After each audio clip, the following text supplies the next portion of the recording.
That Was Yesterday podcast is brought to you by Define Mind and Body Wellness, my wellness center here in Glastonbury, Connecticut, where we specialize in holistic services to help shortcut the process so that you can see results fast, but learn to do it in a habitual way. So many of the topics we talk about are part of the program that our clients receive, except they get much more in-depth detail. Also, my workbook of the 10-week program to lose and never look back, which is only available to our patients at Define. If you are interested in holistic body fat spot reduction, or our pod to increase your metabolism, or our cold plunge, or our sauna, which is the best sauna in the world, and that I promise you, I know that sounds biased, but you'll see for yourself. Please go to definewellnesscenter.com. You will be prompted to put your information in and make sure to mention podcast when you do, as you will be eligible for a bigger discount on our introductory services because you are a listener. Appreciate you. Have a great day and enjoy today's podcast. Welcome back to another episode of That Was Yesterday. This is your host, Joe Carabase, and I am so excited to talk about this topic. How much do you need to eat? Man, this is a loaded question. As you're going to see, we're going to dive in and cover a lot of different topics that are very important to answer this question as to how much you should eat per day. But here's what I'm going to tell you. We're going to make this as easy for you as possible. And I'm going to talk about why I don't think calorie counting is a good thing or a productive thing. I'm going to talk about actual recommendations as to how much you should eat to start and how to adjust and how to go from there. And I'm also going to go over some major issues that I've been seeing lately with some of the common modalities and diets and some of the medications that are out there that are actually causing more harm than good for so many different people, and giving you some simple rules that you can abide by that will travel with you. In other words, these are things you can apply whether you are meal prepping at home, you are going out to dinner, you are at a work function, whatever it is, because it's all about what can you do that you will do. You're going to hear me say this a lot, but that is the most important premise when you think about making any type of change. So gear up. I hope you enjoy this episode. If you find good value, I really would love for you to give us a review and share with friends.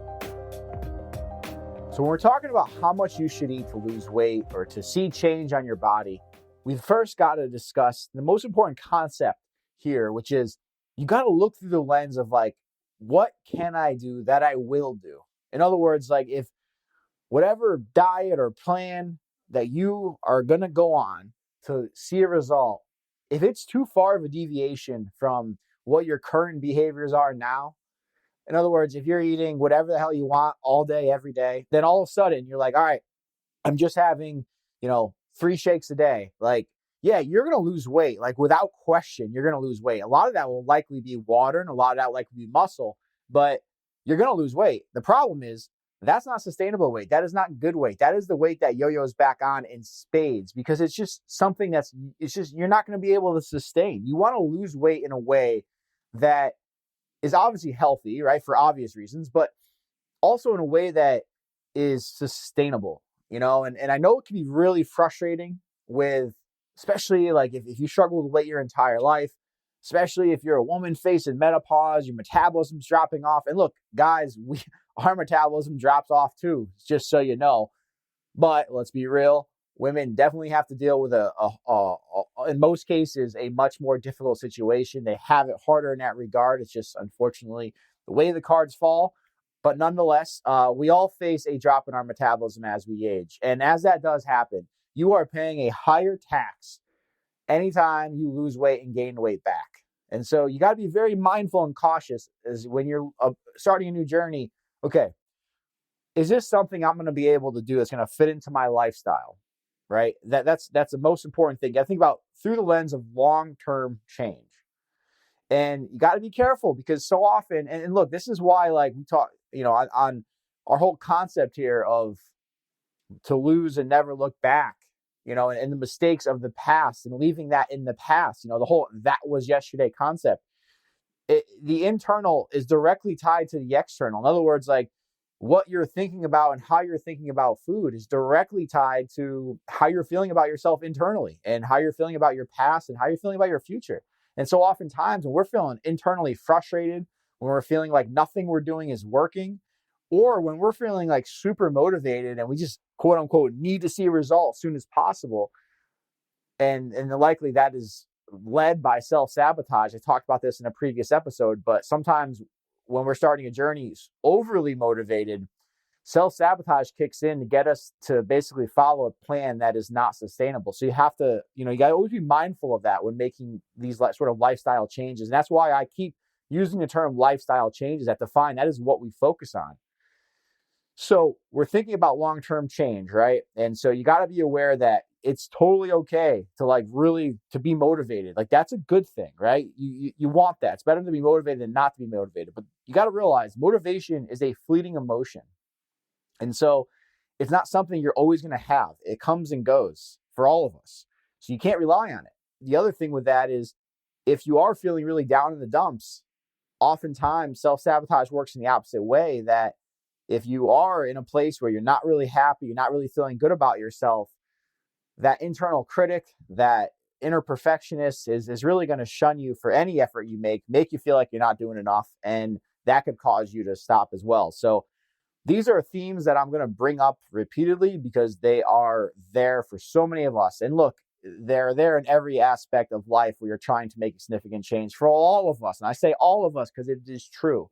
We are all human and we all have, a level of insecurity and a level of fear. And we all have our different experiences from the past that can sometimes dictate how we make our decisions. So really important to just address it right from the get. If you're thinking about making change, what can you do that you will do?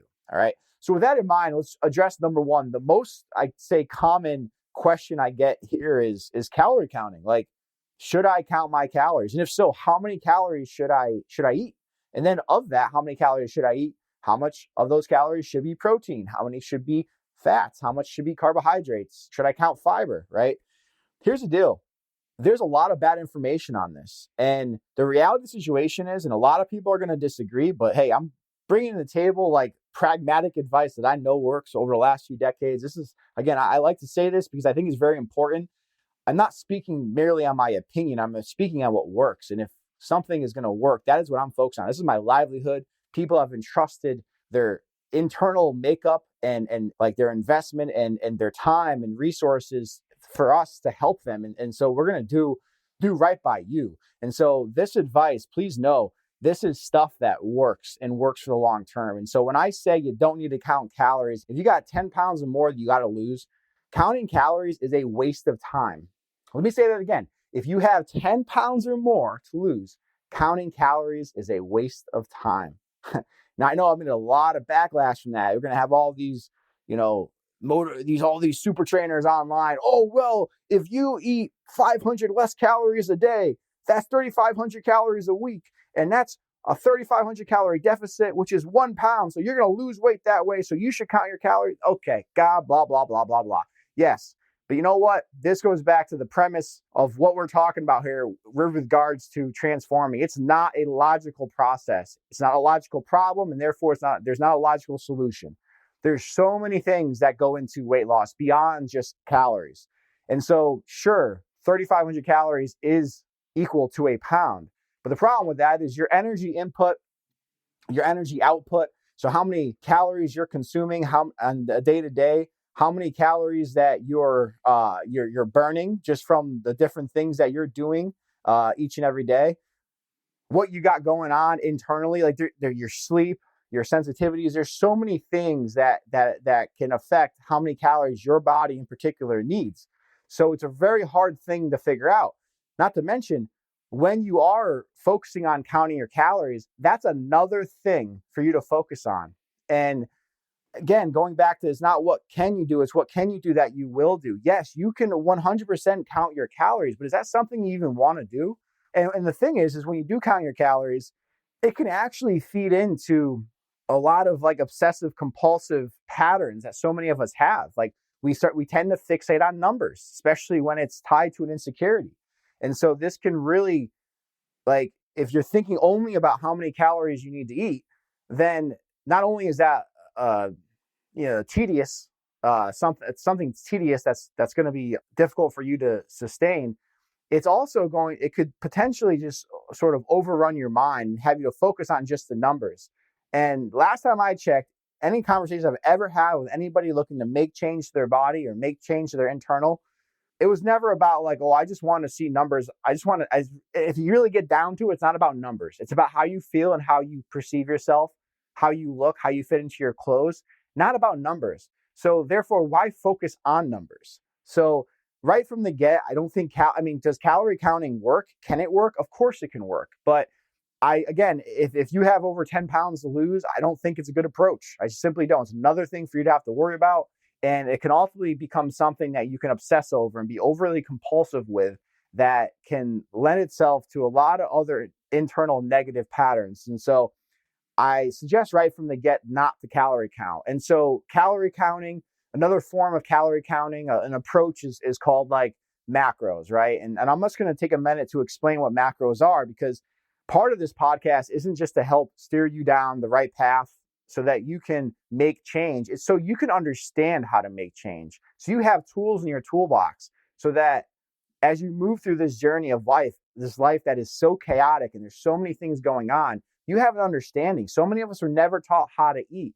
It's important for you to learn how to eat for you in your life. Otherwise, you're going to find yourself stuck in the same patterns of just following a program exactly as I was written, losing, not being able to follow it any longer, so then gaining and going back and forth. And it's just, ain't nobody got time for that, right? So calorie counting is not something I recommend, but if we're going to talk about, just so you know, to build your vocab here, when you hear the term macros, what that refers to is your macronutrients, your protein, your carbohydrates, and your fats. Now, protein and carbohydrates are 4 calories a gram. And so basically, fats are 9 calories a gram. By the way, alcohol is 7 calories a gram. So depending on how many grams of any one of those that you eat, you multiply it by that number, and that's going to give you the amount of calories for that. And so the act of, if it fits your macros or counting your macros, is basically determining a percentage, a distribution of what each of those macronutrients should be, and then essentially reverse engineering how you eat and what you eat to fit those numbers. It's a plan that can work, and I've done it for a lot of people, but again, it's just not something that can last long term. There's so many, I want to equip you to eat in the real world. And in the real world, many menus aren't going to have a calorie breakdown. And even if they do, there's a lot more in those foods that are probably not shown, right? And you're not going to want to pull out your phone and just put in your numbers when you're eating. It's not something that is sustainable. So a macro approach isn't something I recommend for most people. Now, if you're somebody who is like really dialed in with your eating, really dialed in with your workouts, like for me, I'm a natural bodybuilder. I'm not competing actively, but when I am competing, 100%, I am using a macros-based approach without question, because when you're getting to a point of like competing on stage, the margin of error is very, very thin. So any little thing you can do matters. But when I am prepping for a show is not a sustainable approach that I try to do my entire life. I don't do it even in the off season all the time. When I am really serious about getting ready for a show for the reasons I've outlined above. So there is a place for it. But for most of us looking to just lose and feel good about ourselves, I don't think there's any place for it. Now, I'm going to get into some circumstances of which it would be good for you to track your calories towards the end. But for right now, don't worry about counting your calories. And for whatever reason, there's this arbitrary number online. I don't know who came up with it, which is scary to me. Like, it's not based on anything other than some internet trolls, perhaps. I have no idea. But there's this idea that if you need to lose weight, eat 1,200 calories. Like, I have heard that so many times from so many people. You see it a lot in different places. And the problem with that is people will always say, yeah, when I did that, I lost weight. And then if you continue to talk to that person, you'll find out that weight that they lost was put back on, because 1,200 calories is too little of calories to consume for some people. Some people it might be the right amount, but even if you have somebody who's 140 pounds, they're both, and the person next to them is 140 pounds, again, their energy inputs, like what they're consuming regularly, their energy output, what they're doing daily, how their metabolism is. Maybe it's one's faster than the other. Maybe one was born with a slow metabolism. Maybe one has hypothyroid. Like, there's so many any other autoimmune disease. There's so many factors that go into it that would make that, even with the same person who weighed the same exact amount, would make that an inaccurate way to track calories. So for most of us who are not 100, and I'm just using 140 pounds as like an arbitrary example here, but the idea here is that there's just no way that everybody needs to eat the same amount. And I'm going to get into some recommendations for you, not calorie based, but serving size based, because that is something that you can take with you. You can take it with you when you go out to dinner. You can take it with you when you go to a barbecue. You can take it with you when you're ordering in on a Friday night, like without taking out your phone and tracking calories and getting the scale, which, by the way, if you track your calories, if you're really going to do it right, well, how do you know what size serving you're getting, right? You got to weigh it, or you got to guess. And again, if you're going to guess, now you're using a system based on numbers, but you're guessing. So right away, it's inaccurate, which, by the way, sorry, I go on a lot of tangents, but there's so much stuff I want to share with you. By the way, if you use an app like MyFitnessPal, like generally the stuff that's inputted in there is correct, but that's an open coded system, meaning like any Joe Schmo can put in that their chicken is 140 calories, and it might not be that, right? So you might be using wrong information right from the get if you're going down that road. So again, not a road I recommend to go down. Anyway, the amount of calories you need is going to be different for everybody, without question. There needs to be adjustments in place. And again, I'm going to get to some of that as we move forward, but I wanted to address that number there. And I also wanted to I talked a little bit about MyFitnessPal. I think MyFitnessPal can be a good tool, and a good tool for you to check in with how many calories you are consuming on a daily basis, just to get an idea, like once a quarter. Again, not daily and not as your main mode of losing, because there's so many other habits that are going to suit you better that you can focus on rather than just inputting numbers on a phone. MyFitnessPal, though, one thing you got to be aware of, I just talked about macros. Well, MyFitnessPal has its own algorithm based on, you put in your goal, you put in your current weight, and it's going to spit out like, okay, based on all of that, you should eat XYZ percentage of protein, carbohydrates, and fat, and this many total calories. Those algorithms are not accurate. They are designed to suit the entire world, meaning like anybody who uses the app, in theory, the algorithm is to address that in a very general way, giving them a roadmap.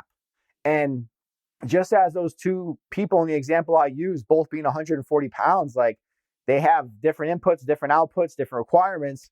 The rest of the world, there's obviously a lot of variability there. And so the algorithms are not good. Now, I've done this for a lot of years. I have a formula that I use when it is time for me to program macros for someone who I think it would be a good fit for. But I can tell you, a lot of these apps, these automatic programs, or even these websites you find online that will give you your macros, they're not accurate. So that's another thing for you to be aware of. Then there are a lot of diets out there like Optivia, right? Look, I get it. Some people have saw really good results with Optivia. But again, how many of those people have been able to keep the weight off from it? There's a small percentage, but it certainly is not the majority. It's not even close to the majority. And my problem with Optivia right from the get is that their initial 30-day period, they're suggesting that you don't exercise. Why is that? Why would they say don't exercise during that first 30-day period? Well, because the calories that you're consuming are so low that you don't have enough energy coming in for you to exercise. Now, am I sounding crazy when I say, like, if you're trying to get healthy, to lose fat, to lose unwanted weight, in what world does it make sense not to be active? Like, if something is telling you not to be active, that's a problem. And unfortunately, a lot of different programs out in the world will say that to you, and they'll advise that. But we're humans, obviously, right? And humans are meant to move. They are. Whether we like it or not, we are designed to move. And if you want to be your best self, and again, it's not just physically, it's not just about what number you see on a scale, it's about internally. There is something achieved from movement, whether it's walking outside, walking on a treadmill, doing a CrossFit workout with good form, doing a HIIT workout, doing a strength training workout, doing a yoga workout, doing a Pilates. I mean, you name the modality. There is something that you get through physical exertion that you can't get from anything else, nothing else in the world. And to just bypass that so that you can lose weight. For what purpose? To lose weight? Okay, but why? if it's not the right path that's going to ultimately make you healthy. And so to me, that's a flawed approach right from the get-go. But I also think the calories are too low. It's not a sustainable way, whether it's Optivia or some of these other, programs that they're basically supplement companies. They're not weight loss companies. They're, hey, buy my program. And then you have all these people selling the program who are affiliates who get paid when you buy their program. Do you really want to eat like that? Do you really want to have a certain type of shake and only a certain type of shake, or powdered food or microwave food when everybody else is eating normal? Or do you want to eat in a way that fits your lifestyle and that you actually understand, that you can ebb and flow with your commitment levels and make adjustments based on where you're at? Like, think about that. Again, not what can you do that you will do for the long term. Now, I'm not just picking on Optivia here. There's some, like, Medi weight loss is another, I think, flawed approach. And again, I realize some people have gotten results with that. I hope you understand, if you found results with either one of these programs that I'm mentioning, please, I am in no way diminishing the results that you've seen or discouraging you. All I'm simply saying, I'm coming from a bird's eye perspective of, look, what's going to work for you long term? I've had thousands and thousands of conversations and worked with thousands of people on this subject, and I can tell you what works long term and what doesn't. And if any one of those programs truly worked long term, you can bet your ass I would be doing that program for my clients, but it doesn't.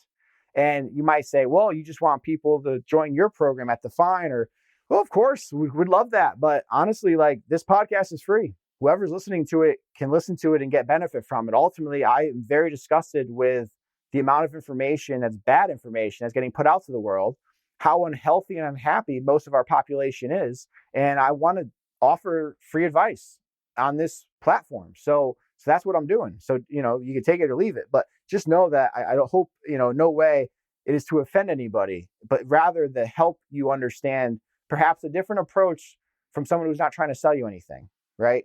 And so similarly, most of those plans are very low calories. And again, you can lose weight that way, but when you're cutting your calories really low, there's some things you got to know. Number one is any one of those diets I just mentioned, or medically guided weight loss, some sort of injection or pill, even gastric bypass or gastric sleeve, whatever modality you're using that is either telling you to eat little or is forcing you to eat little by way of the way the surgery had the way that shortened your stomach, or the injection is taking away your appetite, whatever it is. When you eat too little calories, your metabolism is going to slow down. There's just no way around it. Like, metabolism is a byproduct of the amount of calories you're putting into your body, and then your body's ability to burn those calories and use it for energy. When you're taking in very little calories, that system is not as active. Forget about even what I'm saying. If you're like, oh, I'm questioning what you're saying here, Mr. Guy on the mic, if that is what you're thinking right now, I would just challenge you to think about this from just a logical perspective in terms of, like, if you're eating too little calories, is that going to increase your metabolism? How could that increase your metabolism? How would that even work, right? And by the way, I'm sure you know somebody who has been on one of these restrictive diets, or perhaps one of these medically guided programs, who is having issues moving their bowels. Their digestive system is a mess. They're lacking nutrients. So many people who have gotten some of these medically guided programs, well, they're losing coloring in their face. They're losing hair, skin, nails. What is that, guys? That's a lack of nutrients. And so that's an issue. And so somewhere like Medi weight loss, they're like, well, we got an answer for that. Here's a pill to poop. By the way, if you guys aren't familiar with Medi weight loss, they offer that. They have a pill for you to poop. Now, I realize that some of us have issues with digestion. Maybe it is because you're eating too little calories. Maybe it's because you're not having the right amount of fiber or right amount of protein. Maybe you're not drinking enough water and you're constipated. Maybe it's an issue you've had for a while. Maybe it's really bad anxiety. And when you have really bad anxiety, you could actually hold on to your bowels. I've witnessed this many times in a lot of my hypnosis patients and helping them overcome their anxiety. And then all of a sudden, their bowel movements are regular. Crazy how that works. Now, I want to be clear. I actually am a fan of fiber powder. I think fiber powder is a good thing. I mean, all of us should not, I'm not saying you should count your calories, but every so often is not a bad idea to do. 35 grams of fiber a day is a good number for women, 45 grams of fiber a day for men, and it could be hard to come by. And so I do think fiber powder by itself, not Metamucil, because a lot of other junk in there other than fiber, but I do think a fiber powder could be good. My problem though is something like in a Medi weight loss environment where they meet with you weekly and they're like, oh, you're having a hard time going to the bathroom. Well, take this pill so you can poop. And so all of a sudden, now you're training your body to take a pill so that you can poop. So what happens when you stop taking that pill? Is your body, are you just going to go regularly? No. The issue you were having before is now a lot worse because now your system is dependent on something. By the way, what do you think they want as a business? For you to have less or more of their products and supplements? I mean, obviously they want you to buy more. That's why they're selling you bars, meals, shakes, supplements to poop, whatever else they can get. And by the way, we're going to see this happen a lot more in a medically weight loss because a lot of the feedback that's been coming down a pipe from people all across the world who is using these medically guided weight loss protocols, they're having nutrient deficiencies. They're having issues going to the bathroom. And so what's the solution? I can guarantee you pharma's going to come out with, disguised as supplements and nutrients. They're going to come up with something that's going to help solve the issue of the deficiencies so that you're still not eating enough, but you're buying, or the insurance is buying, more of the products so that you can kind of stay healthy. But nonetheless, these are things that I see every day with people who are struggling. And I just don't think it's a good approach. And again, this is all just information. Take what you like, leave the rest. It's completely up to you. But these are things that you need to think about. And we are meant to go to the bathroom without anything else. And so if you're on a plan that is not allowing you to do that, there's an issue there. But I do want to make this point very clear, which is when you cut your calories significantly, that is slowing your metabolism down. There's no other way around that, which then slows your digestion down, which then slows your elimination down. And by the way, can also slow your reproduction down. This is something that's not often talked about, but a lot of times, and this is not all times, like there are some people who are dealing with some I feel horrible for people who are like, unfortunately, I know too many amazing people who have issues reproducing. It has nothing to do with their health. Like they're in good health, has nothing to do with that. So I want to make that very clear. Some people, unfortunately, they're given a tough hand to deal with, right? But for sure, there is something to be said that if you're not taking in enough calories, that does affect your reproduction, as does high stress. These are things that we have to consider. We have to put on the table. We have to have an open discussion about. So eating too little calories, which a lot of people do, a lot of programs offer when you are looking to lose weight, will slow your metabolism down. That's not a good thing. And here's the problem. When you're on a diet that is slowing your metabolism down, you're like, well, I'm losing weight. Okay. Well, when you eat too little calories, what is your body doing? Slowing your metabolism down. We went over that. What else is it doing? Well, it's releasing muscle. Why would it release muscle? Well, muscle is metabolically active. 1 pound of muscle burns about 50 calories at rest, meaning for you to retain muscle, you need to take in a certain amount of protein, a certain amount of calories to sustain that. You need to actively be working out. Not always actively working out, but to some degree. And again, depending on your situation. But if you're not, you're going to lose muscle first because it's costly for your body to keep. And what does your body hold on to? I'll give you a second to answer that question on your own. What do you think your body holds on to when you eat too little calories? Fat. Why does it do that? Well, that's directly linked to our evolution. We're a benefactor of fat. We have fat because our ancestors needed it to survive. Because when not you, but when our ancestors were hunter and gatherers, they couldn't just go to Whole Foods. There was no Trader Joe's. There was no Chick-fil-A. They had to hunt and gather if they wanted to eat. And if they weren't able to eat for a period of time, then they had to fast for extended periods of time. And fat, remember before I said fat was 9 calories a gram, protein, carbohydrates, 4 calories a gram. So fat is double more dense than carbohydrates and protein. That's because fat does a lot of things that doesn't really get credit for. Fat is dense for the higher calorie factor because one of the things that fat does is it provides slow, steady drops of energy because it is so dense, but it also insulates and protects our organs. So we need fat as humans to some degree. Obviously, like too much fat's a really bad thing. We all know that. But when you're not taking in too many calories, your body is not able to differentiate, hey, is this person just trying to lose weight or are they trying to survive? And so you're going to lose muscle, hold on to fat, as well as you slow your metabolism down. So those are problems right off the get. But let's play it out a little bit longer, right? So you're on this whatever approach that is too little calories. You're doing it for a period of time. You're losing weight. You're not, and again, I hope, please don't get discouraged by this if you are losing it. You're listening to this, you can always adjust, right? It's not a bad thing that you're taking efforts to lose. So this is all about just education and what to do moving forward. But let's just say you are someone who's losing weight by one of those mechanisms. So the metabolism is slowing down, letting go of muscle, holding on to fat. Well, what happens when you stop the injection, the weight loss injection? What happens when you stop the Medi weight loss plan? What happens when you go from Optavia to eating normally if you don't follow the exact bridge program that they have, which I'll be honest with you, I'm not extremely familiar with, but I do know that not a lot of people who do Optavia or Medi are familiar with either, in which case why they go from 0 to 60, 60 to 0, because there's not an easy way to go from A to B. When you're doing these programs that tell you exactly what to do in a limited way, yeah, you can follow that for a short period of time, but it's not teaching you anything. It's not teaching you how to eat when you're out to dinner or when you're at a family barbecue, when you're at a wedding, whatever it is. Are you really going to just take packets with you everywhere you go? Like, is that really the life you want to live? You don't want to do that, right? So at some point, these plans, they're going to hit this point where you're not going to want to either take another injection or perhaps there's a shortage of injections. That's a thing. That's happened. So when there's a shortage of injections, this makes what I'm about to say even worse. So whatever method that you're doing that is low calorie based, then what happens when you get off that plan, or whether you're forced into getting off that plan because there's no more inventory, or you're forced off that plan because you're just sick and tired of it, or perhaps you even hit a certain goal weight.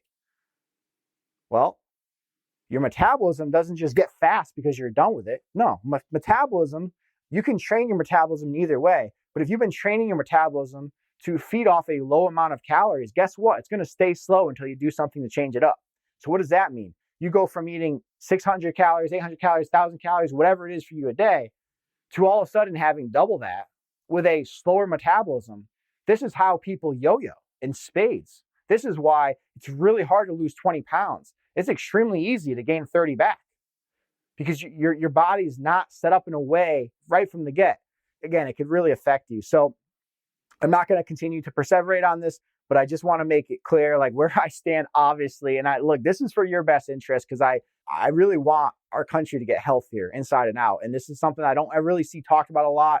Look, unfortunately, politics have to be involved with everything. But the truth of the matter is, when you're sitting down on TV, commercials aren't giving you like actually good health tips, right?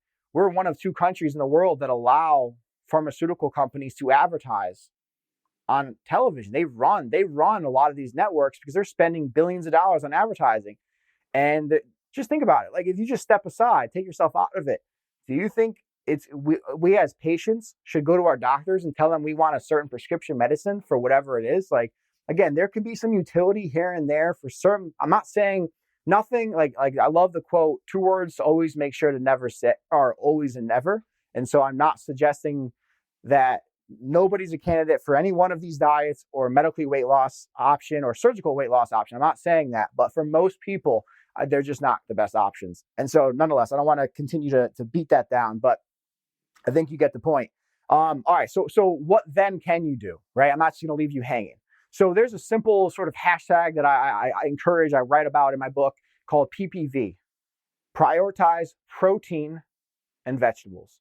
And I'm going to get into, again, requirements and recommendations, but prioritize protein and vegetables. So every time you eat, you want to make sure you're having a protein. That's a very simple way to go about it.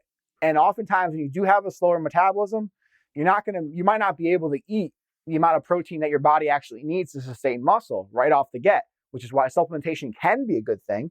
It is a good thing, I think, just when you have the flexibility to choose what you want and not sort of have to live in one company's ecosystem of supplements and products.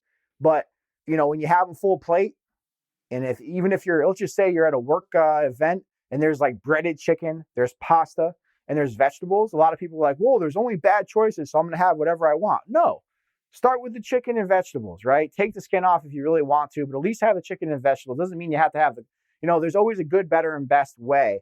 But a point being here is every time you eat, you want to think about having protein first and foremost, then vegetables, and then prioritize that. And anything above and beyond that depends on your commitment level, depends on your goals, depends on a lot of things, but that's where you want to start. All right. And again, I don't want you to force feed. If you're not, the recommendations that I'm about to give you, if they are too far away from what you're currently doing, like don't force calories down. Don't recommend that at all. Don't force feed yourself. But just know that drinking calories is always easier than eating calories. So that's, again, where supplements can be a good thing. I do recommend those.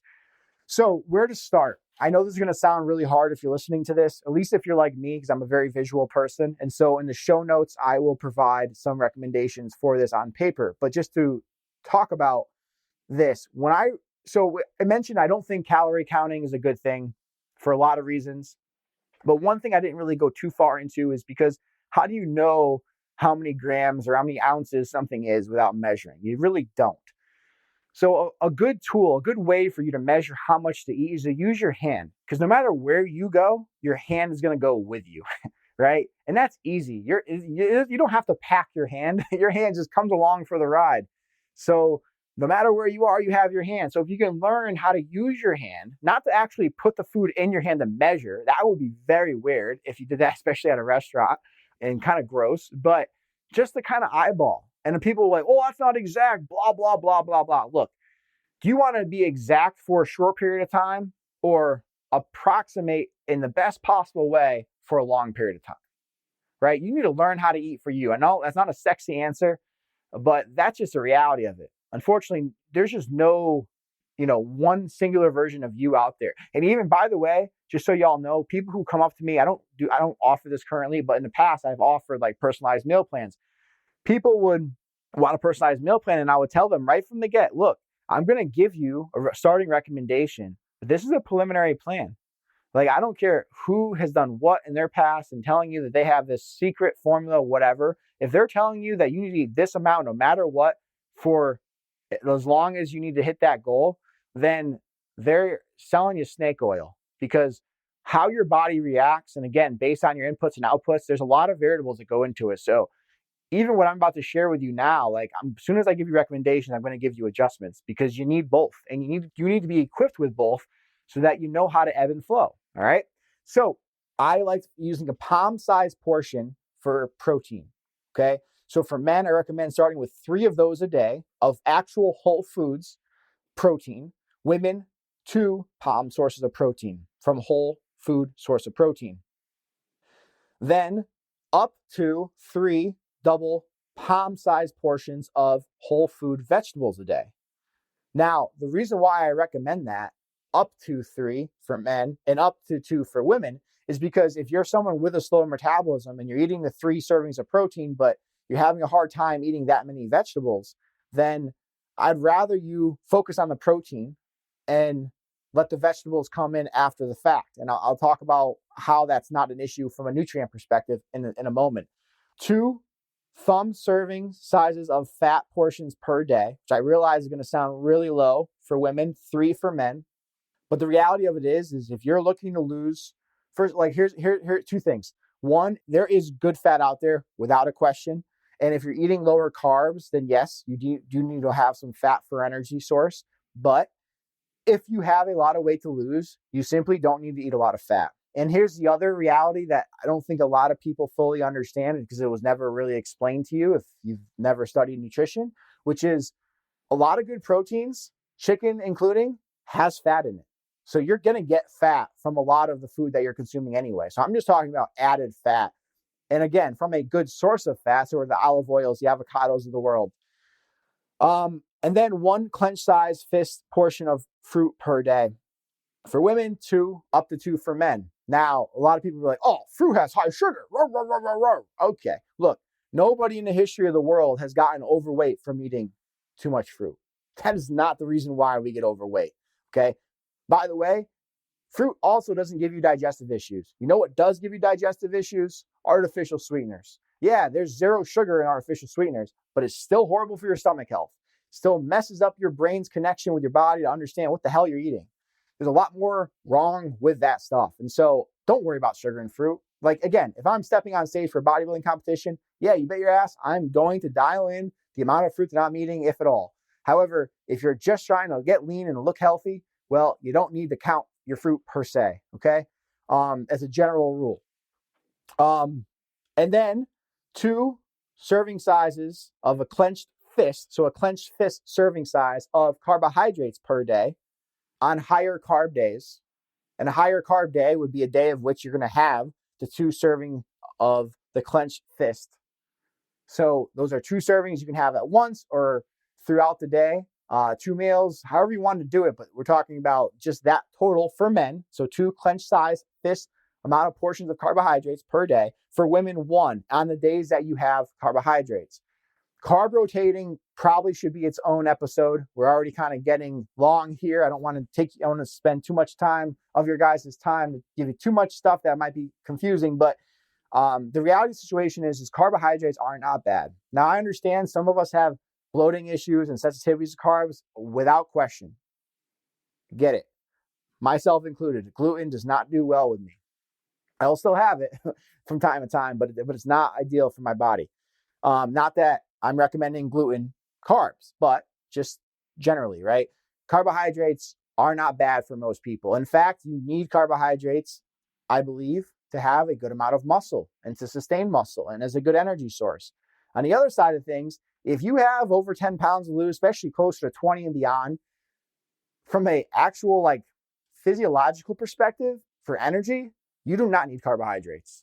Unless you're doing some crazy type of like endurance race and run, and that's a different conversation. But if you're just an everyday person looking to lose and get lean, you don't actually need carbohydrates. You're like, well, why would you rotate it, Joe?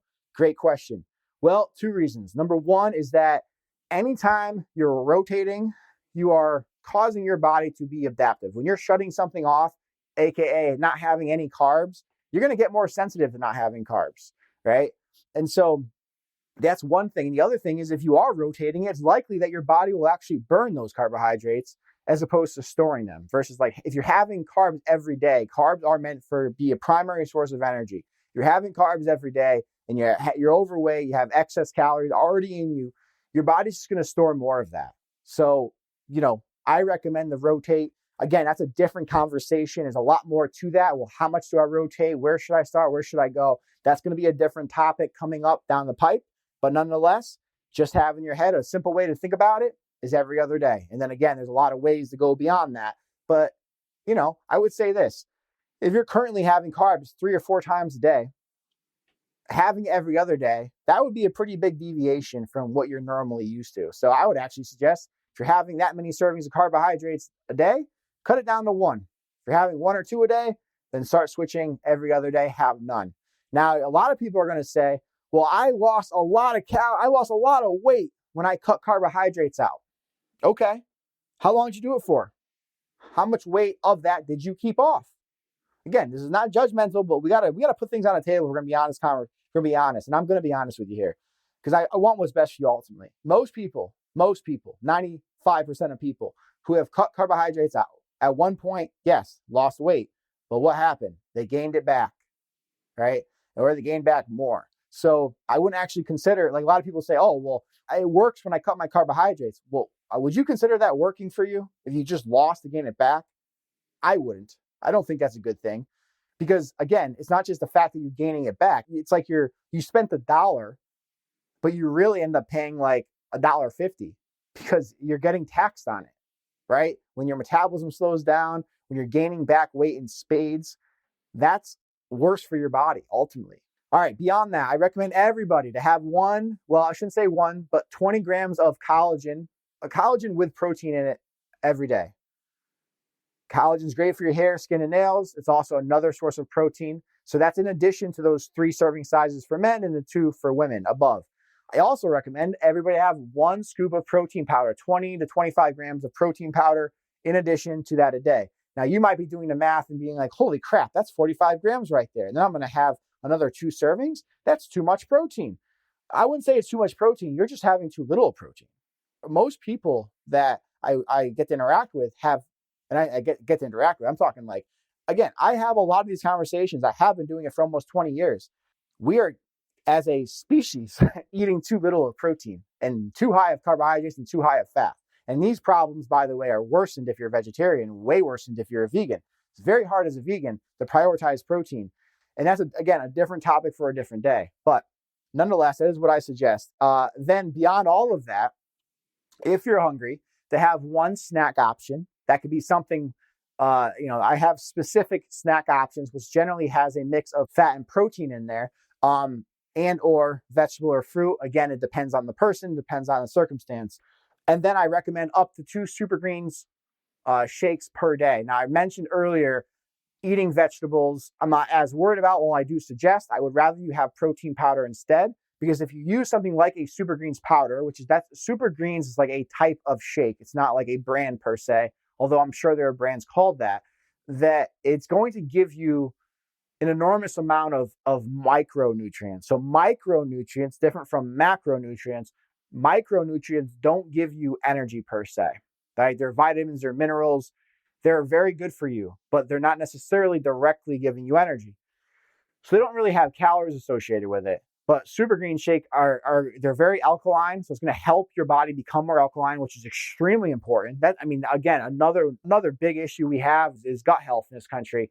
A lot of it's because it's too much prescription medication, or even just these unnecessary medications and poor nutrient content and stuff like that. Because, by the way, if you are having issues with your bowels and you're not eating enough calories, that can impact how regularly you are. But there's a downstream effect to that. Because how regular you are, if you're not regular, what does that mean? That means that you're backed up. What does that mean? It means that there's more toxins in your system. What does that mean? Well, more toxins, more free radicals. Toxins bind to fat cells, by the way, but also more free radicals. You're going to set yourself up for a good disease at some point if you have too much of that going on. That's just being honest. So alkalinity is something that's going to help balance out the acidity, but it's also going to have a lot of antioxidants, which are really good for your health. And some Super Greens powders have probiotics, which is, again, something else that I recommend for most people. And I also recommend a fiber of sorts. Sun Fiber is a really good brand that you can get on Amazon. And so those are the general requirements. Now, look, if you're like, wow, that's a lot of protein, I can't eat that much, start off with what you can eat per day. If 2 servings is too much of whole foods to have, in addition to everything else I just mentioned, obviously, like I said, prioritize your protein first. But if that's too much, start with 1 serving, then work your way up. So you start with 1, then it's 1 1/4, and then it's 1 1/2, or work yourself up, right? If you're eating 2 servings of protein a day, and some of our women have muscle, our women who have muscle are going to need more protein, right? So that might not be enough for some women either. Then increase your protein portions. Again, I know people like a black and white answer, but that's just not how nutrition works. There are so many little individual, subsidies of every really big, important issue within nutrition that the only right answer is what ultimately will work for you in the long term. And the only way to know that is to dip your toe in. So I've said enough. I said a lot. I've kept you very long. I wanted to try to keep this around 30 minutes. I went beyond that, but to me, it's very important to share this information. And look, again, please know I'm coming from a place of love. I really, truly I want you to be your best version inside and out, not just for like the next 10 weeks, but for as long as you get to graze this planet, right? And I know that sounds like cliche and weird, but that is the truth. And unfortunately, our society has weight issues, and we have a lot of internal issues, and there's a lot of yo-yoing, and there's a lot of dependencies on medications and dependencies on things that allow us to go to the bathroom and various other things. The amount of which we can take ownership of ourselves, learn how to best sort of provide intake for ourselves, but also understand how to adjust for ourselves, the better you're going to be. So with that said, appreciate you. Thanks for tuning in to That Was Yesterday with me, Joe Carabase. And remember, every step forward is progress. We'll catch you next time. And in the meantime, if you found any value from this episode, please share with friends and go ahead and give us a 5-star review. I appreciate you. Talk to you soon.